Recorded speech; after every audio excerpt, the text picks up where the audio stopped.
A few days ago, I went mountain climbing with a friend from work in the Alps of Japan, Mount Hotakadake. It's a real beautiful part of the world. The route we planned on traversing would take us along the ridgeline of Mount Yarigatake, heading down towards Oku Hotakadake. Along that route there's a V-shaped rocky ridge in the area called the Dai Kireto, or the Big Gap in English, maybe Big Cut. It's like it's been cut into the mountain. This route was littered with thin rocky ledges. It was one of the most difficult mountain trails to climb. Each year the death toll rises. The route is treacherous. The sun rose early in the morning, but quickly disappeared beneath a rolling blanket of thick fog. Then a light drizzle of rain began to fall. It rained 3 hours before we expected it to that day. We pulled on our raincoats and gear, complaining as we did, and we tied one another's body to the other using some thick mountaineering rope. We needed to ascend the rocky cliff face, so we used chains and a ladder. It was really tough, about 200 meters. It was a long ascent to the top of that V. Within an hour of the climb, the rain and the wind intensified. The rain was lashing against us, and the wind was making each step more and more difficult. We had the option of turning back. I was considering it, but I felt as if I had enough strength to get up there by the end of the day. We were both determined. The fog was really thick. We paused for a moment to take a break. We stood there looking out into the sea of greyish-white fog, and then I heard a voice. It was a man's voice coming from overhead. It wasn't the weather for climbing, as we soon realized. Whoever was out on this range with us must be a pro, and I always relished the opportunity to meet an experienced mountain hiker. The further I climbed, the more I heard the man's voice. We ascended the mountain, and there were some breathtaking views along the hike, through the gaps in the fog. The atmosphere felt otherworldly, ethereal. I thought I might see the owner of that voice along the way, since the climbable route was so narrow and the voice sounded so close, yet we didn't run into anyone. I don't know how that was possible, since there was no way someone would have passed us by. My friend said to me, "Hey, did you hear a guy's voice a while ago?" "What, you heard it too?" "Yeah, it sounded like he was falling." "Whoa, I heard a man's voice a while ago, but it didn't sound like he was falling." My friend's expression was a mixture of anxiety and doubt. He paused for a moment and then said, "We're probably just hearing things. Let's hurry up and get moving." I didn't think we were hearing things, but I didn't want to stick around, so I didn't argue. We were getting to the point where if your foot slipped on the rocks, it almost certainly meant death. We were traversing a narrow ledge, relying on slippery footholds, and then from below, we both heard a raucous wind howl. It sounded like a man's voice, like a horrible scream of fear and pain. That dreadful sound resonated through the mountains. Even though my head told me that it was nothing but the sound of the wind, a part of me believed that it was the screams of 1,000 bodiless, otherworldly voices. I was assailed with goosebumps. "Concentrate, be wary of the wind, keep your body flush to the mountain, no gaps between us and the mountain, got it?" My friend said. His advice was encouraging. I felt reassured. We continued climbing, and after about 2 hours we reached a very difficult point in the V-shaped cliff face. We needed to climb vertically. I noticed that there were a few metal pins hammered in, presumably by previous climbers. I knew that this part of our journey would require advanced techniques. My friend went first, and I followed. I placed my feet and hands on the pins he had hammered in and climbed. It was tough, and we were incredibly high up. We were past the point where looking down provided you with a sense of satisfaction. Should you look down from this height, you would only be provided with the sense of abject horror. The mist below hid an unfathomable drop, and perhaps more. When I got to the middle, I heard a man's voice again. It was far more disturbing. I heard a whisper in my ear. My blood froze. It felt like someone grabbed my right foot. I felt myself slipping. My friend screamed as he realized, if I hadn't been tied to him, I wouldn't be here today. Thank God he had a good grip and we didn't both plummet. I was in fear. My heart was racing. Adrenaline, it was all happening. I felt as if I couldn't speak. "Help me," That bodiless voice uttered close to my ear again. It felt like it echoed in my ears. I was trembling. I will never forget that voice. You can't forget something like that. Even now when I think about it, I get goosebumps. I powered through and finished the climb with my friend. We stayed at a mountain lodge that night, and I met a veteran mountain climber there. I think that he was in his 50s. He said that he had a similar experience to mine. He told me that he had heard a voice while climbing, even though no one was around. He then had a terrible nightmare about a woman falling in the lodge. He said that others in his party had the same nightmare. He said that those that go on long mountaineering trips are the ones who have mysterious experiences in these Alps. The next morning we climbed back down. It was foggy and raining again until we got to the bottom. Thankfully, nothing of note happened that time. We went to a shrine at the base of the mountain range to pray for the souls of those who didn't make it off the mountain range, and for the safety of future climbers. When we got home, I got a call from my friend and he just said, "Have you seen the news yet?" I told him that I hadn't, and I asked him what had happened. He said that on the mountain range we had just returned from, news of a tragedy had been reported on TV. Apparently, early in the morning on the northern side of the mountain we climbed, with the V-shape, a man had slipped to his death 2 days before we arrived. The first thought that I had was perhaps he heard the same voice I had, or felt the pull on his leg. And then I wondered if it was his voice I heard. Was it him saying, "Help me"? It seems unrealistic, but having experienced something like that, I have no choice but to think it could be possible.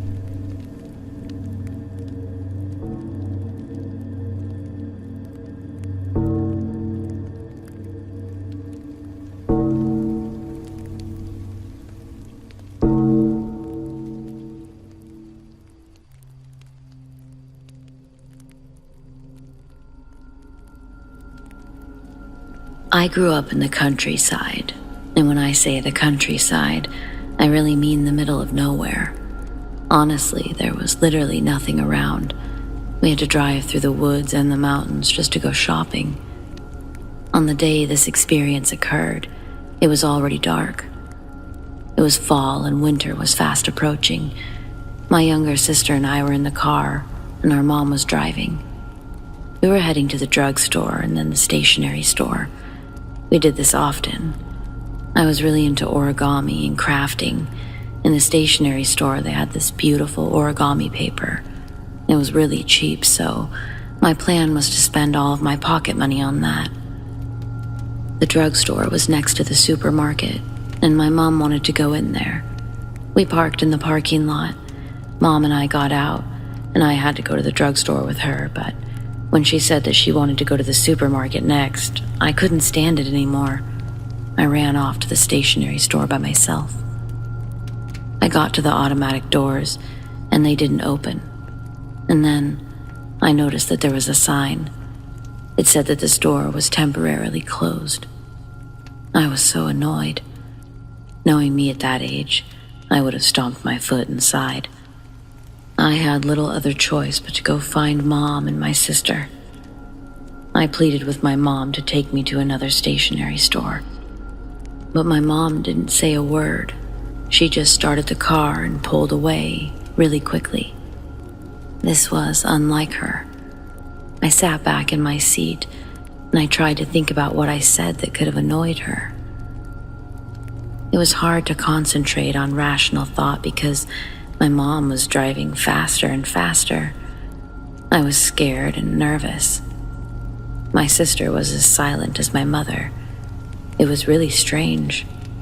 I stayed silent as my heart rate rose. We were still going fast, and we were approaching the crossroads ahead. The barriers were coming down, and my mom swerved into the opposite lane, and one of the barriers hit the roof of the car. It made a thunderous sound. I was really scared now. No one was talking, and we were going faster and faster. I couldn't talk. I was young and terrified. Silent, salty tears rolled down to the corner of my mouth. I couldn't understand what was happening. We made it across the tracks in the nick of time, and Mom suddenly made a U-turn and and sped off in the opposite direction to our home. I was almost horizontal on the back seats with the power of this turn. There was a car which had collided with the barrier and had skidded into the hard shoulder of the road. Another car had stopped behind it and might have rear-ended it.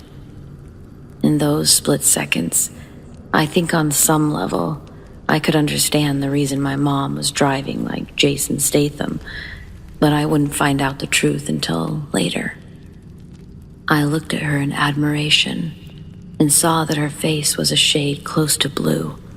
She looked utterly terrified. It's a look I had never seen before, nor wished to see again. Despite all of this, my mom was still speeding down these country back roads. We went a new and strange way home, but when we got there, my mom sat back in the driver's seat, panting. She looked exhausted. She looked at me, smiled, and said, "Sorry about all of that. I just really feel ill today. I think I have a stomach ache. I think I'm going to go to bed." We never really spoke about what happened that day. I don't really know why. I guess I kept waiting for her to say something, but she never did. We all kind of acted like nothing happened. A couple of years went by, and by that point I'd completely forgotten about the incident, until one day my sister told me the truth about what happened that day. Remember how I said that I wanted to go to the stationery store, and I had to go to the drugstore first? This all happened in that short amount of time. My sister was in the car reading a book or a comic. She said that she had the interior car light on to read. It was dark out by the time we arrived. My sister didn't go into any of the stores that my mom and I went into that afternoon. I didn't even notice. She said that she didn't notice at first, but a car pulled into the same parking lot and parked close to our car. She looked over, and there was a middle-aged guy in the driver's seat, glaring at her. He was moving his head side to side, trying to look in our car. But after a few moments, he pulled away. But then, he returned in his car, on the opposite side, to get a look at both the left and right sides, I guess. My sister noticed it because, one time it's kind of weird, but 2 times it's deliberate, right? Something was off about that guy. Mom returns to the car. At this point, my little sister sees the same guy walking behind her by a couple of paces. He was clearly watching our family. As soon as Mom is in the car, my sister starts talking about what just happened. So Mom readies the car as she sees me approaching. Perfect timing, right? My sister said that she and Mom saw that guy holding something in one of his hands in the parking lot. My mom said it was a box cutter knife. So the reason that Mom was driving so crazy that day was because the man with the box cutter was following us. I didn't know it at the time, but he was forcing her to speed up. Mom says she didn't want the guy to know where we lived, so that's why she did the U-turn and went a different route home. The guy seemed to be clearly interested in my younger sister, in the car, alone, so God knows what he had planned. That, coupled with the fact that he had a knife, is really chilling. But it's not the most chilling thought that stays with me. I often think about what might have happened if the stationery store wasn't closed. What kind of danger would we have been in if I stayed longer, or we couldn't leave straight away? I can't imagine the emotional toil that night must have had on our mom, but thankfully, I know she's strong, and for that I'm grateful. I'm also, of course, grateful that we're all still here.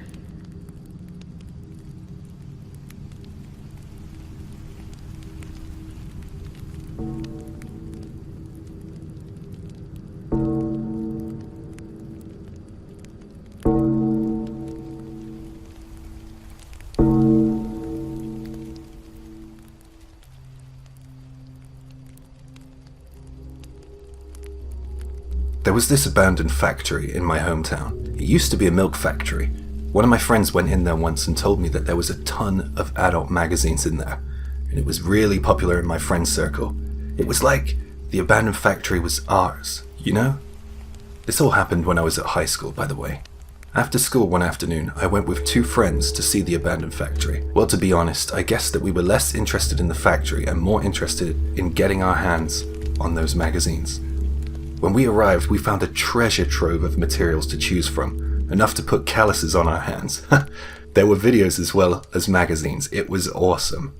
They were all lying on the ground outside the factory. We decided that we would look over the place. The window frames were rotten and the glass was smashed. We found a way into the factory. It wasn't much of a gap, and it would only fit one of us at a time, but we had our way in. We wanted to look around some more to see if there were other magazines. The ones we found were fine, but some which didn't have pages stuck together would have been a lot better. We got in there and we were strolling around the ground floor. It was a really big place. One of my friends realized that he needed to go home to do some errand he forgot about for his mother, and my other friend wanted to leave with him. I didn't want to leave without checking upstairs. I was sure I was going to find more treasures up there, so I went to find the stairs by myself. There was broken glass and dust all over the stairs, and I could tell that no one had climbed these stairs for a while. Upstairs there were a ton of doors, and most of them didn't open. I felt kind of bummed out. Someone must have locked them all. Then as I walked a little further down the hall, I found a room which was open. I pushed the door open to reveal countless dead pigeons all over the floor. It was seriously weird. In that room I noticed that there was a hole in one of the walls, like a few bricks had been taken out or removed or something. I went over to take a look. I really don't know why I didn't turn back. I guess I was too far gone with the treasure hunt that I couldn't be stopped. My heart was beating in my chest. I felt so excited that I might be about to discover something all the kids at school would be envious of. I looked in that hole, and there was nothing but bones in there. Long bones, like the ones on the skeleton in science class. They looked big enough to belong to a human. That was enough to frighten me and persuade me to end the treasure hunt. I ran for it. Something deep down told me to get the hell out of there as soon as possible. I shattered all the glass on the stairs as I ran, and when I got home I was too scared to tell my parents what had happened, for fear of being in trouble, and looking at those magazines that were too old for me. When night fell, and I was lying in bed, my brain tormented me with possibilities, and I saw those bones every time I tried to sleep. It was really stressful. The next day at school I told my friends about what had happened, and they really didn't believe me. So I went back to the factory again to show them what I had seen. Being accused of lying is way scarier than some old bones in a factory to me. We climbed in the same way, through the gap through the window, and we reached and climbed the stairs. We got to the room at the end of the hall, and I opened the door. All the pigeons were gone. I was shocked and immediately went to the back of the room where the hole was, and discovered that the bones were gone too. I remember getting upset because my friends didn't believe me, but in the end I think I managed to convince them. This was the first strange and creepy thing that had happened to me. It was really unexplainable. Where were the bones and the pigeon corpses? After this event, the abandoned factory stood there for half a year longer before it was torn down. It still feels very mysterious to me, but now that I'm older and I have had time to think about it, I think that someone was living there. Maybe the glass on the stairs was their way of knowing if anyone was coming or going. For all I know, whoever brought the bones there could have been in one of the locked rooms that I tried, and that thought sends a shiver up my spine. I'm so glad my gut feeling told me to get out of there, and I'm glad I listened to it.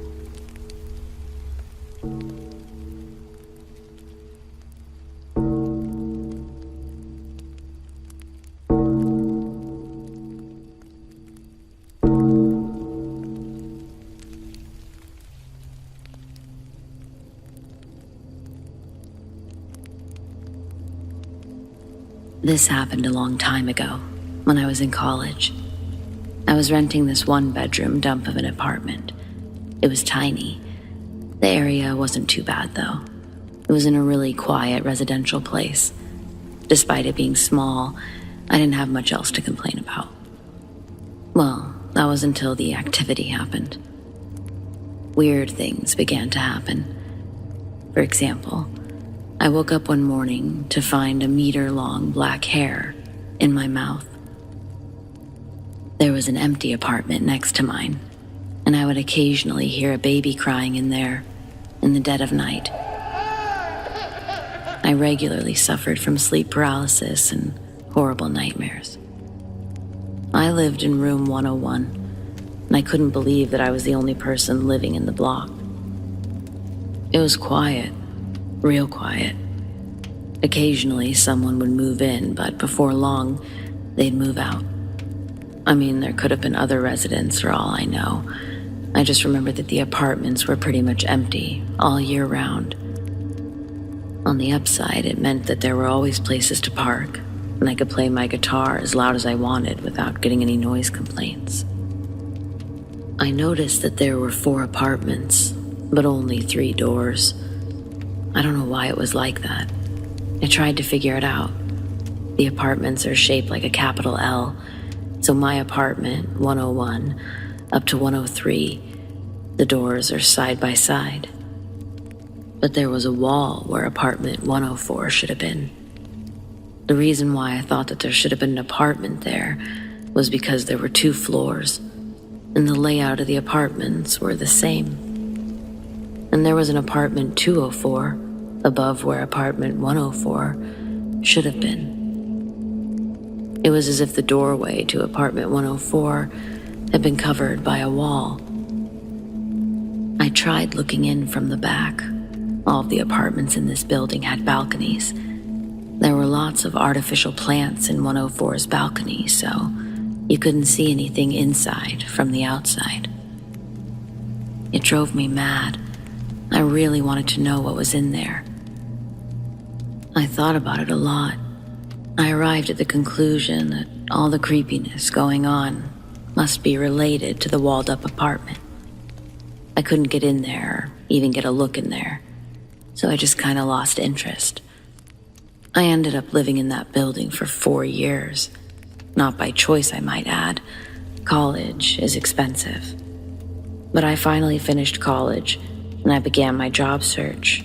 After a few months of employment, I found a bigger, better place and prepared to move out. The timing felt right as the building had just changed hands, and there were ongoing renovations. The day before moving day, I was cleaning my room, and I went outside to throw out the garbage. I opened the door to head out, and I looked down the hall to see how the renovations were going. They were working on apartment 104, and they were breaking down the wall. I guess that the new owner of the building wanted to maximize his income by adding a new apartment. Smart move. I threw out the garbage and headed back to my apartment. After some more cleaning, I headed to the nearby convenience store to grab something to drink. The wall was completely demolished now, and I could finally see inside. Better still, it seemed like the renovation crew were taking a break. I was thinking that this was the moment that I finally find out the cause of all the activity in the apartments. The sleep paralysis, the crying baby, all the spooky things. My heart was pounding in my chest as I approached. I looked inside the apartment, and the place was covered in so much dust and soot. It was clear that no one had set foot in there for years, maybe decades. I could see the main room, and the layout was pretty much the same as mine. The walls were black. I thought that it was just more dust, but when I took a closer look, I noticed that there was something else, something written on the walls.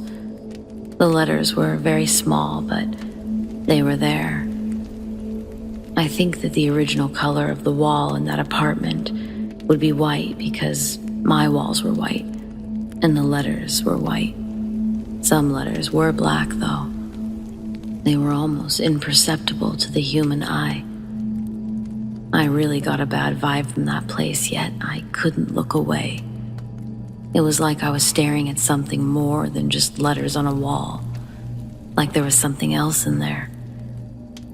You know how you can look out at a body of water and Your mind conjures up the idea of a deadly animal beneath the surface, like a shark or a crocodile. It was like that. My eyes were glued to the wall and to those letters. I couldn't make out what they said because they were all written so small, and I didn't want to go in there. It was all in hiragana, and on the right side of the wall, I was able to make out some of the letters. Ma, sa, hi, ru, ya. It's not a word. I have no clue what it means. Although, once I read that word, I started to feel sick. It was time to leave. I wanted to be in a place where there were people, so I headed back to the convenience store. I pulled myself together after a while and headed home. It was my last night in that building, and I'm glad that it went without incident. The next morning, as I was putting my moving boxes in my car, I saw that the entrance to room 104 was now covered up by some sort of tarp so that people couldn't look in there. I started to wonder if the renovation crew discovered something more sinister than I did. About 2 years after I moved out, I kind of forgot about the place. Well, that was until I was driving past my old neighborhood on a day off. I decided to go take a look at the old place for nostalgia's sake. I wondered if anyone was living in 104. I drove slowly along the back road, which the balconies faced, by the car park. I almost crashed when I saw something pretty shocking there. 104 was walled up again, and the plastic plants were back so you couldn't look in. Everything was how it was before.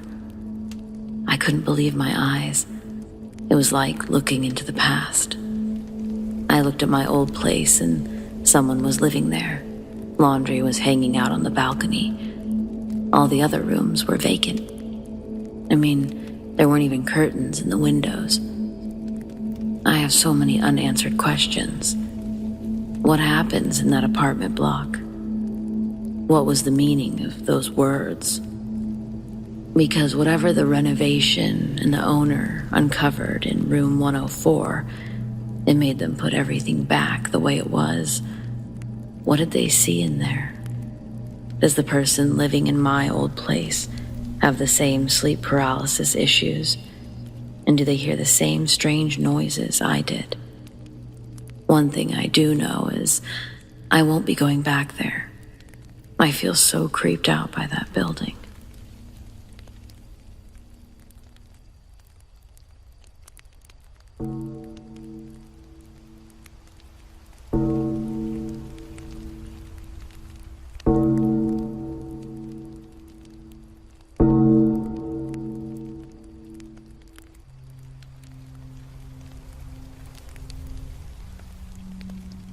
When I was in high school, creepy and strange rumors circulated around our school. I'm sure it was the same at your school. Well, anyways, our rumor went like this. Our school was haunted by the spirit of a student who took her own life inside the school grounds.